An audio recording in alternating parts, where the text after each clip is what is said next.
dëkk bi daal di commencé yëngatu. bi Macky Sall ñëwee jëlee relais fast track du lenn du stratégie de développement accéléré. plan REVA la ñu jël amélioré ko def ko PUDC te loolu mooy yoon. loolu mooy yoon c'est-à-dire tubaab nee na on n'invente pas la roue. xam nga donc nu mu tuddati loolu moo war a continuer di wéy ñeneen nag bu ñu ñëwee war nañu mën a am vision bu mag sëkk léegi nag débat de vision moo bloqué réew mi ñu ngi jëm ci blocage comment parce que 1960 ba léegi lu nit ñi xamul mooy en réalité Sénégal li ñu naan régime parlementaire moo fi ne mais yàlla dafa dogal képp ku ma sa nekk président da ngay amee majorité confortable président assemblée nationale mën na doxal na nga bëggee mais si suñu constitution bis bu nu mu tuddati assemblée jëlee majorité carrément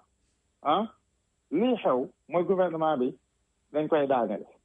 premier ministre jóge opposition ñoom ñu daal di doxal président bi yeggalee mandat loolu mooy dëgg cohabitation mais loolu ba léegi dunduñu ko ba moment bi ñu toll ni mais moment bi nga xam ni mooy régime bu bees bi bu muy falu assemblée nationale bu mu fi fekk majoritaire fa waaye tamit nañu constaté ni que c'est la première fois opposition am dayoo bu toll nii assemblée maanaam am 80 députés donc ci jàngat ñu bari sax dañ koy nangoo ne rek majorité la parce que conséquence bi ci topp mooy régime bi daanu na bu ñu demee élection présidentielle waaye 60 ba léegi am nga premier ministre bu bees ak palinu président bu bees ànd na waaye du lu nécessaire Abdoulaye Wade nekk na ci président ñaata premier ministre la fi fal Macky Sall nekk na ci président fal ay premier ministre c'est-à-dire que premier ministre moom laalewul dara ak changement de régime wala période électorale moom premier ministre moom dañ koy tabb ka koy tabb mooy président de la république bi ñu fal mais bu ko defee moom lan lañ koy jox responsabilité mu coordonné maanaam liggéeyu gouvernement bi daanaka bu président bi nekkee entraîneur d'équipe bi coach bi moom premier ministre mooy capitaine d'équipe bi moom dafa am obligation ñoo taxaw assemblée nationale ñëw ne leen vision président de la république politique gouvernementale bi ma teg sama loxo pour ma doxal ko lii la ci mbay mi ci napp gi ci njàngale bi ci santé bi lii ak lii la ñu fas yéene doxal techniquement affaire bi du ñëw rek nga ne xalaat mu rafet ku ne mën na ko wax mais techniquement ci xam-xam lii moo fi am comme moyen lii fii lañ ci toll ci liggéey bi barab sàngam lañ ko bëgg a yóbbu feeg diir sàngam nga joxe ay góol nga joxe ay date nga joxe ay chiffre nga chiffré ko nga wax techniquement lan ak lan nga soxla parce que loolu mooy tax finalement budget bi ngay soxla pour def liggéey boobu bu ngeen amee débat boobu ba nga convaincre député yi ñu voté budget bi yaa ngi dégg loolu la ñu naan DPG xam nga mu nekk nu mu tuddati mu nekk loo xam ni dafa bokk ci suñu fonctionnement république bi léegi nag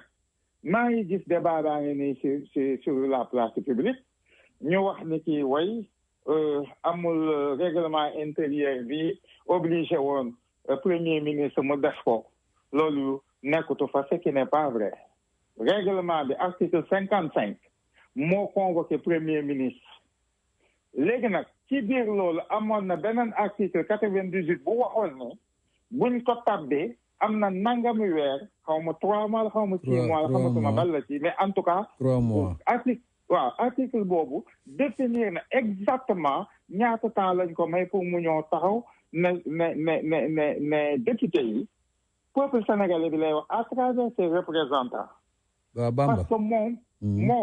ñi muy waxal ñooñu nit ñi dañu xamul rek mais ñooñu ñoo ëpp gëdd premier ministre parce que ñele dañ leen fal président ñu fal ko moom dañ ko tabb ci ka tabb mën na kay suba mu dindi ko ñele seen mandat bu jeex moo leen fa mën a jëlee yaa ngi dégg ñu toogal fa askan bi war ko déglu war a ñëw ne leen carrément lii mooy déclinaison programme président de la République pour kii gouvernement bi lii la ak lii la ñu posé ko ci ay question mu am obligation jox leen ay réponse mu nekk un débat boo xam ne sénégalais yëpp dañ koy suivre à la télé. léegi nag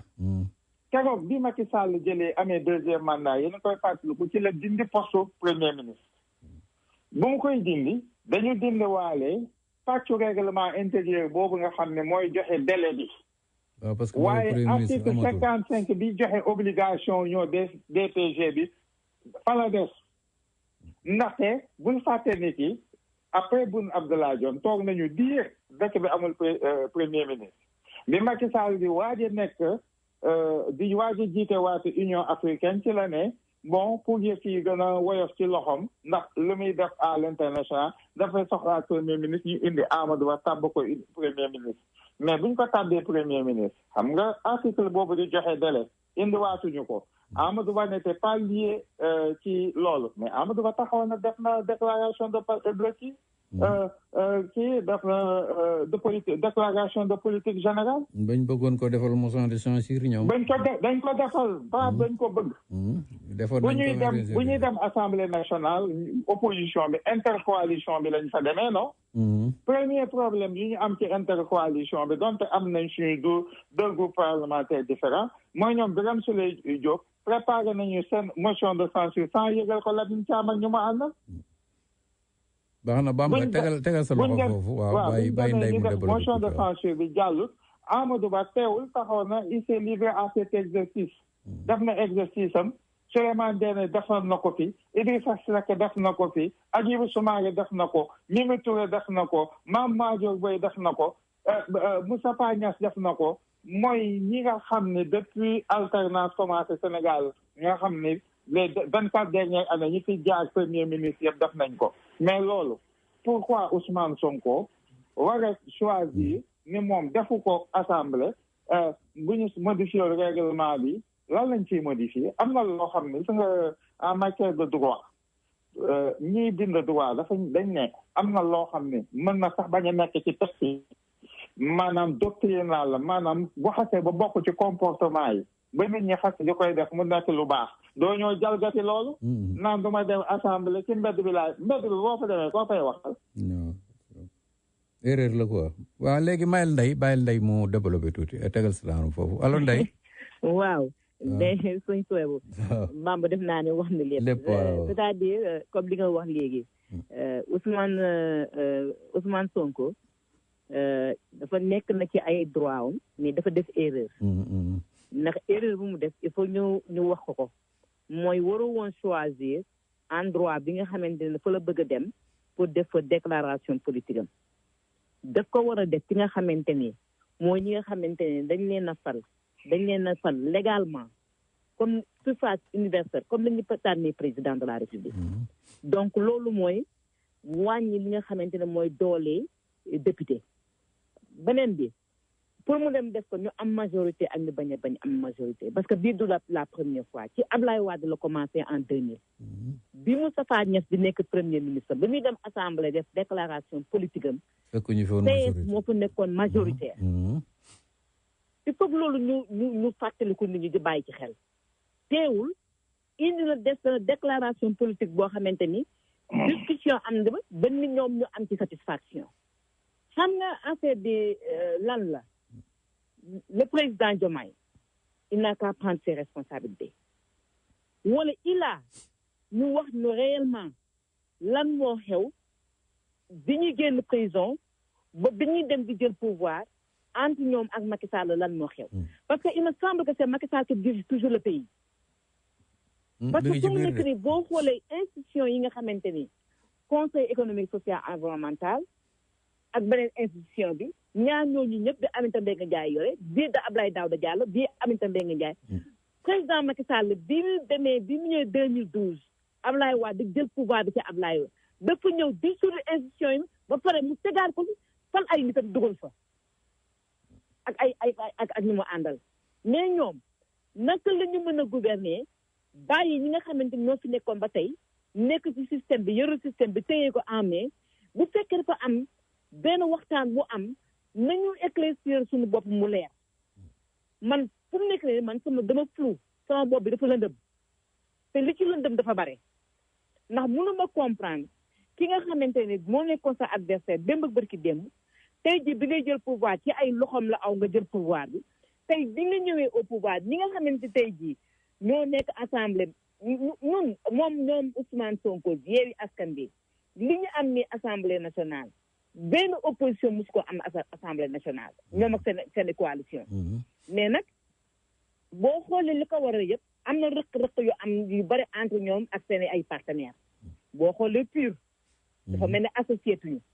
boo xoolee Yewwi Askan Wi taxawu Sénégal dafa mel ne associé tuñu ak yeneen yoo xamante ni ñu ngi ci biir lu kenn mun taw wax mais actuellement dañu war a xam ni ñoom nekkul ñu ci côté offensif pour opposer wu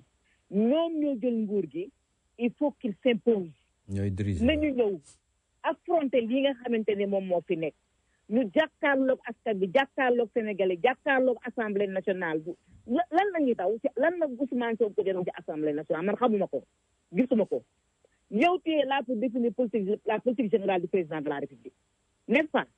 yéen jël ngeen ay ku ne yor ko moom ne woon nag dina ñëw mais lan moo ko sàmm pour ñu def réglementation yi nga xam ne moom moo am biir assemblée dina ñëw mais finalement mu tontu ne da koy dem defi ci place boo xamante ni des intellectuels on n'a pas besoin de ces intellectuels là on n'a pas besoin de les éviter parce que ñoom ñu yàq réew mi amul droit ci di ko def sax na dem defi ko ci amul droit assemblée di ko def